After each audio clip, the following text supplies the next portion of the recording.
taking a little road trip. Gonna get some stuff done on the van.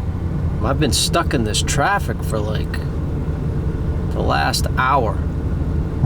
I don't know why I didn't film it. As soon as I passed it, that's when I was like, why didn't I film that? It was a huge bus. Looked like a city bus. Well, it was hard to tell. Burnt to a crisp. I mean, right down to almost the frame, the walls, the roof, everything was like completely disintegrated. Disintegrated? Yeah, you know what I mean. Yeah, totally in the right lane, so it was blocked down to one lane. That was a nightmare, but it's opened up. Hopefully I can make some better time here and get to the destination before it gets dark. Man, hopefully nobody got hurt. We're off pavement now. It's where the adventure begins, right? In 2.6 miles, turn left. Beautiful mountains. Beautiful Utah. I'm sure it's gonna get a lot worse. If Jamie thinks it's rough, it's gotta be rough. I've seen some videos where this guy goes through some pretty gnarly stuff in that van and trailer. Well, we'll see what we can do. I'm just worried about the overhang with the motorcycle. That's even better. How's it going, guys? We're just getting started on the camper van. We're gonna put 300 watts of solar. Got 2 deep cycle batteries. And right now we're gonna put the L brackets. We have to cut those up. This is the mastermind behind the whole project right here, Jamie.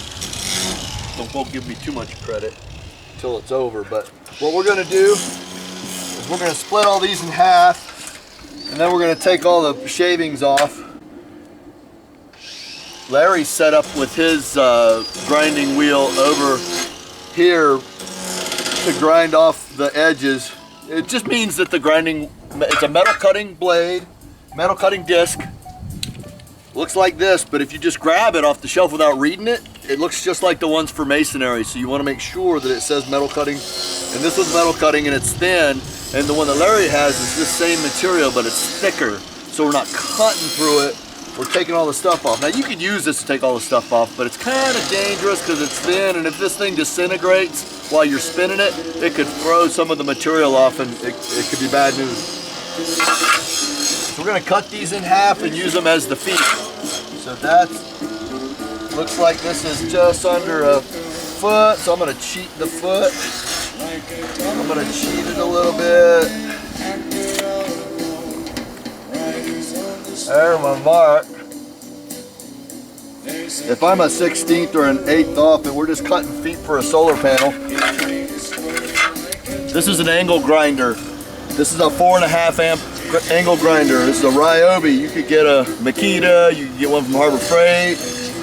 This one has the ability to push the button in and flip the handle around to make it a little more ergonomic for you. So I'm gonna flip it around to where it's where I want it, and then there's this guard here so the stuff doesn't go in your eyes or so it doesn't go over there and burn the surface. So I wanna start cutting. Looks like the guard's in a pretty good spot. I want eye protection, so I'll keep the guard at where it is. If I had to move it, all I do is flip this, move it, put it back down. Always use the guard. If you've watched any of my videos, you know I'm not a safety first person, and I'm saying always use the guard. Well, in this case, like you'd say, don't hold it and cut. That's what I'm saying, but you always use the guard.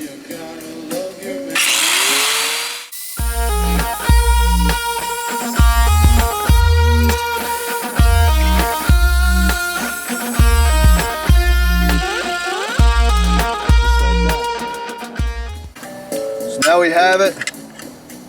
These things might be a little bit off, but if they are a little bit off, it's okay. The idea is that we have enough surface area to get into the panel, and we might even be cheating that panel up a little bit depending on the curvature of the ceiling and or the rooftop, and if we have to do that, we'll show you.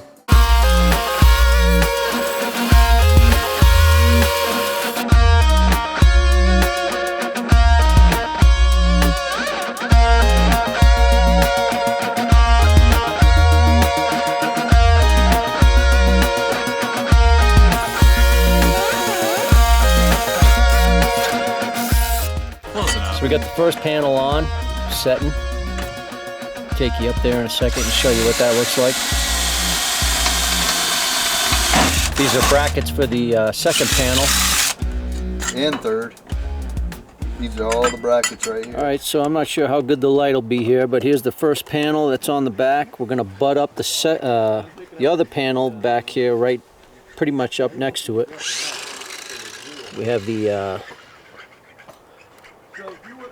glue that we used. We're gonna try to go with the glue and without a screw going into the fiberglass. So we'll let that set. It takes 24 hours, at least 24 hours. So we'll check that, see how it looks, but it has a very high tensile strength. I'll have to read the label again and tell you what that is, but so far looking good. And I scrubbed off the underneath the panels with rubbing compound. Doesn't look like it because it's dirty right there just from walking on it, but you might be able to see from that. I can see it shiny in that spot where that other panel is going to go. And that is because my plan was to get the whole fiberglass top buffed out before the panels went on, but I tried it myself, and the compound I wasn't using really wasn't working well. So I was going to have someone do it, but they couldn't do it till next week. And then lucky enough, Jamie had some compound and some new finish. So I got it good enough to where I'm not going to worry about taking the panels off again to get it buffed underneath. So I'll just have to work on the rest of it after I get it home, but the panels won't be blocking that, so that won't be a problem. So we'll update you after a little more. We're burning the midnight oil. It's the morning. Last night we set these, and we're testing out our new adhesive, and it seems pretty like it's setting up nice. I mean, if I take this and I think he's probably ready to drive it right now, but we're halfway into our cure time according to the instructions on the tube. So what is that stuff? Let's get a look at it.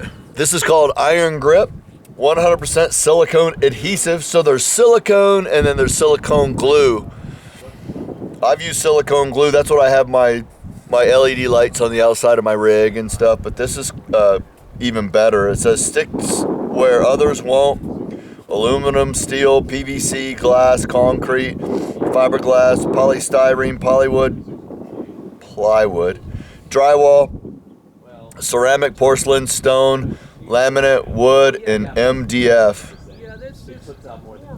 We're going from aluminum to fiberglass, so both of those are listed. 75% less clamp time, safe for interior or exterior use. Lifetime guarantee, and it's got a 24-hour cure time, and it has a 284 psi is the tensile strength. So this is what we're putting our faith in, and so far so good. With the panels in place, we're going to use we still need to go into town to get some wire that was put on special order. We're going to use some MC4 connections on the wire that we get in, and it's going to be plug and play in parallel to the solar controller, which is a Blue Sky 3000i MPPT, which can be calibrated right on the front panel. No special wires or software downloads necessary.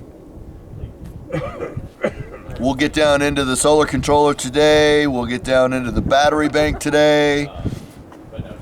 Mike has a winter refrigerator. What is that, 65 quart?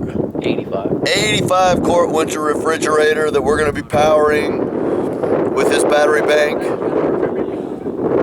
And making a penetration for the wires. We're going to go, here's what you do. When you're making penetrations to go into your structure, you never want to drill from the outside in, because it's always more important to know where the hole is on the inside of the rig than where it is on the outside of the rig. We don't care if the hole's here, or we don't care if it's here, or we don't care if it's here.